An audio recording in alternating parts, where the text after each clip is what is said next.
kai yanzu ma liman da kai za a haɗa baki a ci amanar garin nan? Ranka shi daɗe can amana fa kace. Tabbas, domin kai ka ba da gudunmawa wani tsohon ya gudu.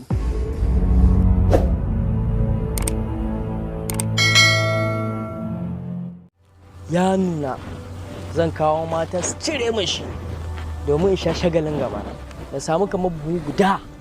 samu kamar buhu guda nan in je in sayar da shi in sha nan gaba.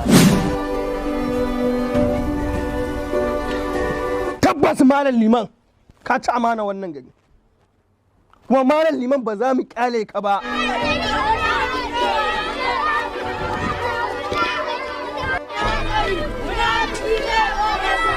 Allah raka taki gona kan mu ƙara ganin kafa ka cikin wannan gari na mu ƙara ganin ka yawwa